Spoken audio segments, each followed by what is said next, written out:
एक टीचर ना तो कभी टायर्ड होता है और ना ही कभी रिटायर्ड होता है।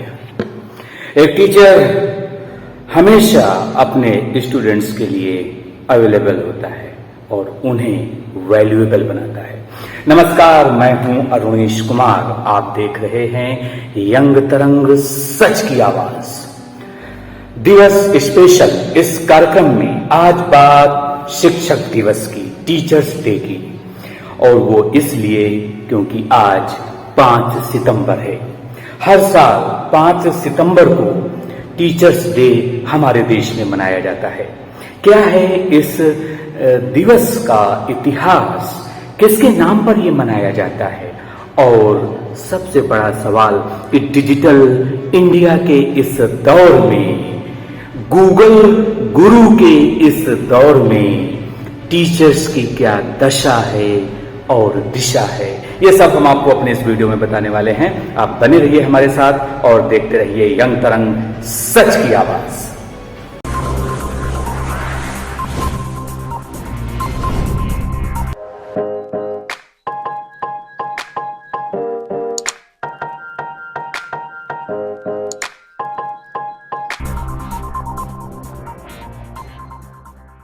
तो सबसे पहले आपको ये बताते हैं कि 5 सितंबर को ही टीचर्स डे क्यों मनाया जाता है। क्योंकि हमारे देश के दूसरे राष्ट्रपति और पहले उपराष्ट्रपति डॉक्टर सर्वपल्ली राधाकृष्णन का जन्मदिन होता है। और सर्वपल्ली राधाकृष्णन राष्ट्रपति के पद तक पहुंचे उससे पहले वो एक महान शिक्षाविद थे। इसके अलावा एक और राष्ट्रपति हमारे देश में हुए हैं जिनकी जो प्रोफाइल रही है वो वैज्ञानिक की रही है, साइंस बैकग्राउंड के रहे हैं। जी हाँ, मैं बात कर रहा हूं एपीजे अब्दुल कलाम साहब की। एक बार उनसे एक पत्रकार ने पूछा कि आप वैज्ञानिक भी रहे हैं, राष्ट्रपति भी रहे हैं, आप किस रूप में अपने आप को याद किए जाना चाहते हैं? तो उनका जवाब था, मैं हमेशा खुद को स्टूडेंट्स के बीच में एक टीचर्स के रूप में याद किया जाना चाहता हूं। और यकीन मानिए, वे हमेशा आईआईटी हो, आईआईएम हो, स्कूल्स हो, कॉलेज हो, वो जाकर के टीचर्स से मिलते थे। तो यहां पर बात हो रही थी डॉक्टर सर्वपल्ली राधाकृष्णन के बारे में और साथ ही में एपीजे अब्दुल कलाम साहब के बारे में। तो आपको ये बताते हैं कि डॉक्टर सर्वपल्ली राधाकृष्णन, क्या नाम में जो पहले सर्वपल्ली लगा है, इसके पीछे का क्या राज है? तो दरअसल इसके पीछे का राज सिर्फ इतना है कि उनके पिता ने कहा था कि एक दिन जब तुम बहुत बड़े आदमी बन जाओगे तो कहीं अपनी जड़ों को मत भूल जाना, जड़ से जहां तक नजर रखना, और अगर अपने गांव को आप भूल जाओगे, अपनी जड़ों को भूल जाओगे, तो फिर आपकी सारी सफलताएं व्यर्थ हैं। इसलिए उनके पिताजी ने यह कहा था कि आप अपने गांव का नाम अपने नाम से जोड़ लीजिए। जी हाँ, तो सर्वपल्ली दरअसल ये उनके पैतृक गांव का नाम है और इसीलिए राधाकृष्णन साहब ने अपने नाम से पहले सर्वपल्ली नाम जोड़ा। और मुझे लगता है ये एक दिलचस्प जानकारी है जो आप तक हमने पहुंचाई है। आइए अब बात करते हैं आजकल के टीचर्स की क्या दशा है और क्या दिशा है। तो सबसे पहले तो आपको ये बता दें, वही देश सही मायनों में विकास के रास्ते पर चलता है, वही समाज सही मायनों में शिक्षित होता है जिस समाज के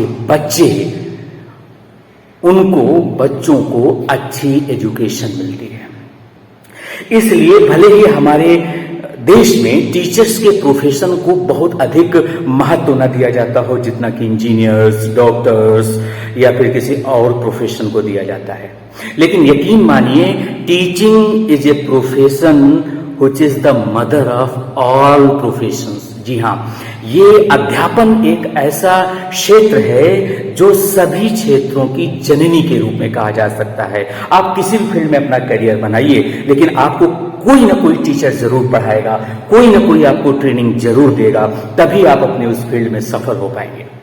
इसलिए टीचर्स को रिस्पेक्ट चाहिए, टीचर को फटीचर मत बनाइए, उन्हें अच्छी सैलरी दीजिए। और आज की तारीख में जो टीचर्स का अपॉइंटमेंट है वो कॉन्ट्रेक्चुअल बेसिस पर होता है, या यूं कहें संविदा पे होता है, और देशी भाषा में कहें तो ठेके पर होता है।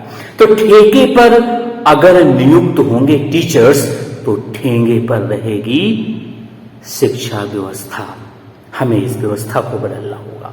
इसलिए आज सबसे बड़ी समस्या है स्कूलों से लेकर कॉलेजों तक, विश्वविद्यालयों तक टीचर्स की भारी कमी है। अगर मैं आपको कुछ आंकड़े दूं तो उसके अनुसार देश के जो सेंट्रल यूनिवर्सिटीज हैं यानी केंद्रीय विश्वविद्यालय हैं, उसमें से लगभग 33% टीचर्स के, प्रोफेसर्स के पद रिक्त हैं। आईआईटीज में 34%, 34%, एनआईटी में 80% टीचर्स की वैकेंसियां हैं। और अब न्यू एजुकेशन पॉलिसी आ गई है जिसके तहत कहा जा रहा है कि अब टीचर्स की जो वैकेंसीज हैं उनको बहुत ही जल्दी भरा जाएगा। लेकिन कब भरा जाएगा ये बड़ा सवाल है, क्योंकि काम चला लिया जाता है उनको कॉन्ट्रैक्ट में रख करके, एडहॉक में रख करके, जो कि सही नहीं है। अब हम बात करते हैं, जो पहला मुद्दा हमने आपको बताया वो बताया कि टीचर्स की कमी। अब देश में कितने स्कूल हैं? आप यकीन मानिए कि शिक्षा समवर्ती सूची में हमारे संविधान में शामिल है। समवर्ती सूची का अर्थ होता है कि राज्य और केंद्र दोनों के ही उस पर अधिकार हैं। इसीलिए कई राज्यों में अपने शिक्षा बोर्ड हैं, जैसे उत्तर प्रदेश माध्यमिक शिक्षा बोर्ड, उसी तरीके से एमपी, राजस्थान, बिहार में भी है।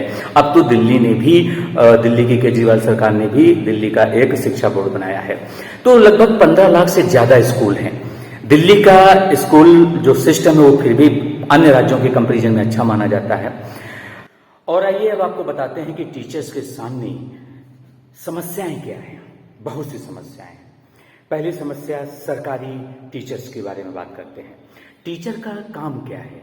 अपने छात्रों को पढ़ाना, उन्हें एक अच्छा और सच्चा इंसान बनाना, एक जिम्मेदार और जवाबदेह नागरिक बनाना, जाति धर्म से ऊपर उठ करके इंसानियत का पाठ पढ़ाना। लेकिन ज्यादातर टीचर्स पढ़ने पढ़ाने के अलावा दूसरे काम पर ज्यादा बिजी होते हैं। और वे काम ऐसे हैं कि कभी चुनाव में ड्यूटी लगा दी गई, कभी सत्यापन के लिए ड्यूटी लगा दी गई, कभी बीएलओ ड्यूटी से हटा देता है। तो जो टीचिंग के अलावा जो कार्य हैं उनसे उनको आजादी चाहिए। टीचर्स सिर्फ टीचिंग पर फोकस करें तो कुछ हो जाएगा। इसके अलावा अब न्यू एज टीचर्स आ गए हैं। मैंने कार्यक्रम की शुरुआत में कहा था कि आज की तारीख में गूगल सबसे बड़ा गुरु बन गया है। और ये सबसे बड़ा गुरु क्यों बन गया है? क्योंकि आजकल कोई भी छात्र, उसके मन में जो भी जिज्ञासा है वो गूगल में पूछता है, गूगल में सर्च करता है, उसका जवाब मिल जाता है। लेकिन गूगल में मिली जानकारी 100% ऑथेंटिक नहीं होती, सही नहीं होती है। इसलिए इस न्यू एज टीचर्स में बहुत सारे ऐसे टीचर्स आ गए हैं जो कि टीचरप्रेन्योर बन गए हैं। एंटरप्रेन्योर की तर्ज पर टीचरप्रेन्योर। अब ऐसे में बहुत सारे लोग हैं जिनके लाखों में यूट्यूब के सब्सक्राइबर हैं, स्टूडेंट्स वहाँ से जाके पढ़ाई करते हैं।